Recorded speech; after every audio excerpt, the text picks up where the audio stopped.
All right, music fans, welcome back. Harmless Dave here, talking real music in real time for, a couple of real people out there, just like you and just like me. So about a week ago, I did this video about John Bon Jovi and his singing problem.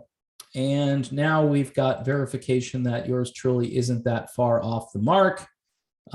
Reviews are coming in from various concerts. By the way, I have this idea, and it's a crazy idea, and it would probably require a lot of humility on the part of John Bon Jovi to step aside in the band that's basically named after, his family name, although it's I think it's Bon Jovi, right? Bon Jovi, which is interesting because the guy I'm going to suggest to replace him has a very similar last name. And I think if you put their names together, it might be almost the same number of syllables. So it's a little bit creepy and a little scary. But if you know who I'm talking about, which I'm not going to reveal just yet, the guy's voice is perfect for this band. And he's been singing for quite a long time. He goes back to the early 1990s at least, and maybe even before that. He was a guest on my show here when his band that he's currently fronting and has been fronting for quite a long time came out with a new album that pretty much everybody ignored, which is a shame because it was a great album. But anyway, let me get to these concert reviews. So the Pioneer Press, after a show in St. Paul, Minnesota, said that John's vocals were shockingly poor, adding that John struggled throughout the 2+ hour set. He wasn't just butchering the older stuff, which the band now plays in a lower key. And by the way, that's a full step down from what I can hear. It's not a half step. It's a full step, which really changes the sound of each song. But the fresh material as well, quite frankly, according to this person, it felt like he had forgotten how to sing.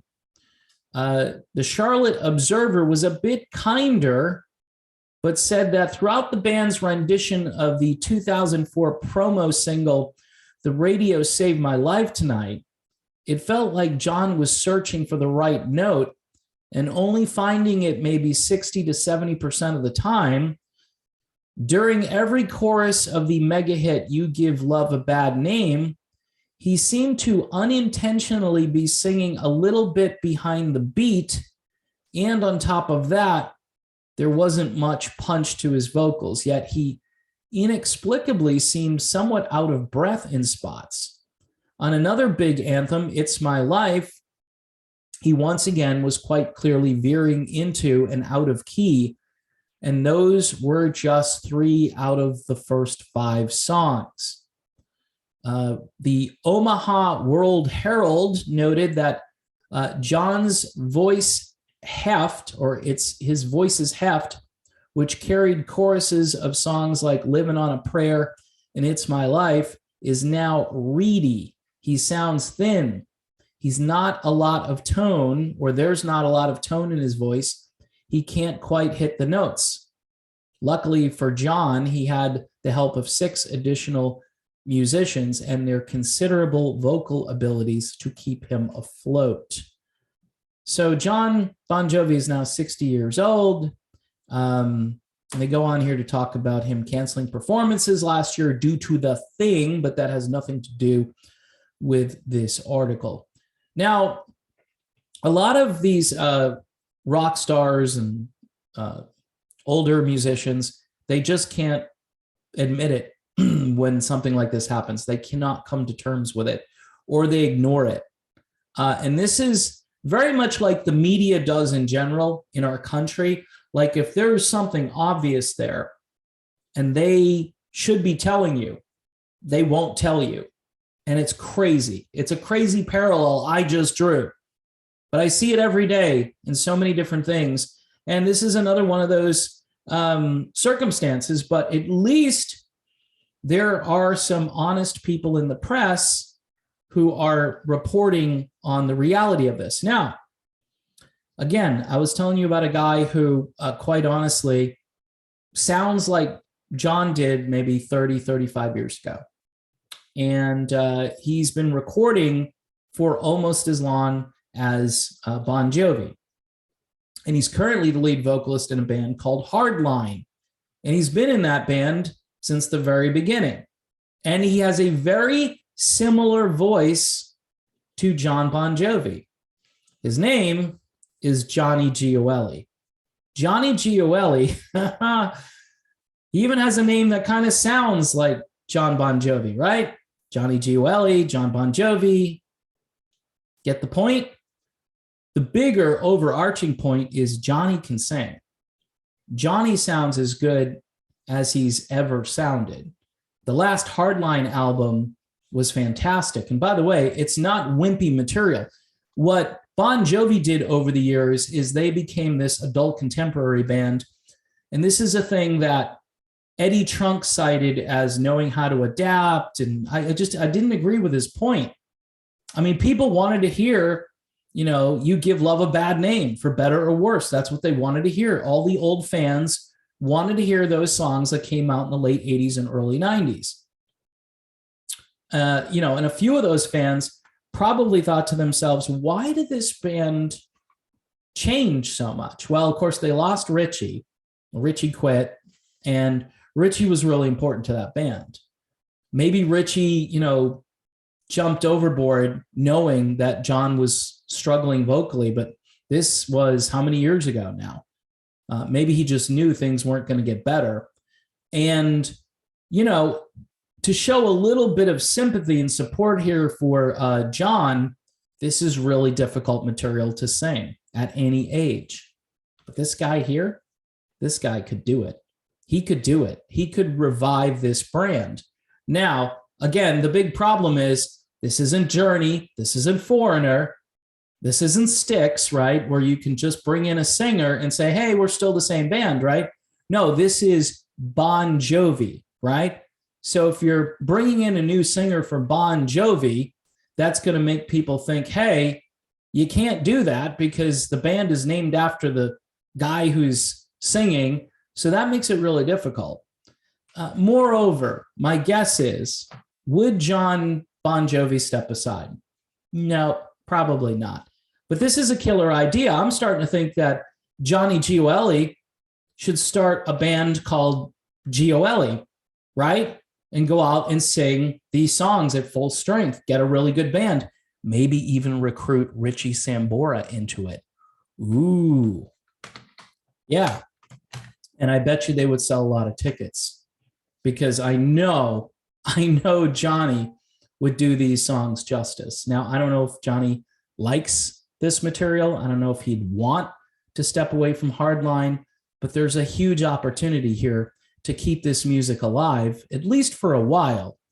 I think people have to realize that eventually, unless, again, he intentionally recruits somebody to replace himself and maybe takes a support role in the band, maybe they give him an acoustic guitar and they keep him out there just to give it credibility. I think people would want to see it. Or maybe they let him sing one or two songs that maybe he can handle, which according to these reviewers, it doesn't look like that's happening. But for true fans of this music, and am I a fan? I'm a fan. I'm not a rabid fan. I've got some patrons who sent me messages when I did the video last week saying, I never really liked. See, I was in radio at the time. And then, like I said, I had the opportunity to meet John and Richie and hang out and watch Doug Flutie eat a lot of food. So it was one of those experiences in your life at a certain age where you're like, wow, that was really cool. And I told the record label, I said, I'm not the hugest fan.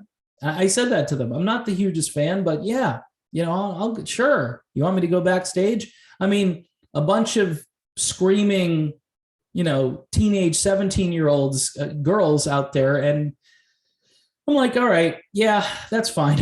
I mean, it was a spectacle, right? Just to see that. So that's my idea. One more time, Johnny Gioeli, check him out in Hardline. This is his album. It's called One Voice. By the way, you know what's cool about Johnny Gioeli? He does charity work without the BS, right? He raises awareness for really good causes without being a political idiot, all right? And when I say political idiot, I think you know what I'm talking about.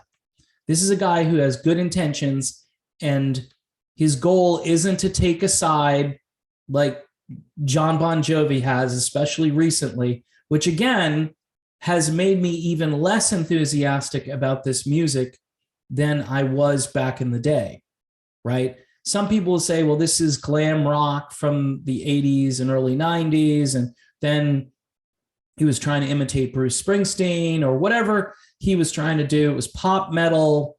There's a lot of different definitions to this, but there are some good songs in there.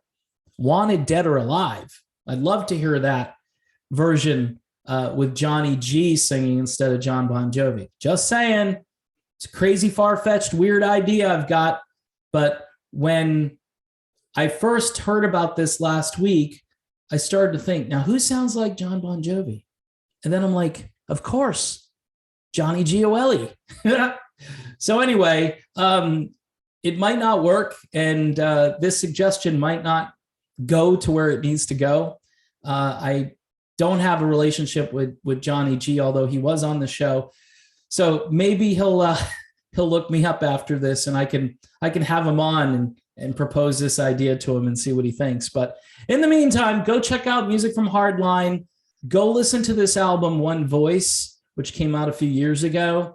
Also, Dean Castronovo, the guy who I had on the other day, he did an album with Johnny Gioeli. It's called Castronovo Gioeli or something like that. They wanted to call it Gio Novo. I think that would have been a better name. Dean had that name, but it didn't fly. But that was a really good record, those two guys. By the way, Dean and Johnny were both in Hardline way back in the day, because Dean was in Hardline with Neil Schon and Johnny Gioeli. This was like 1992. So this shows you that some guys age better vocally than other guys. And some guys have really strong gifts, and others, either wear their gift out, or it just, time to not do this anymore. In some cases, it's not, anybody's fault necessarily. It's not John Bon Jovi's fault that this is happening, but it is happening. And I think he really needs to acknowledge that. And I think he could revive the entire brand, right? Put this guy in charge, or at least put him on lead vocal, and let him do his thing. All right. So that's my crazy, weird video and my crazy idea.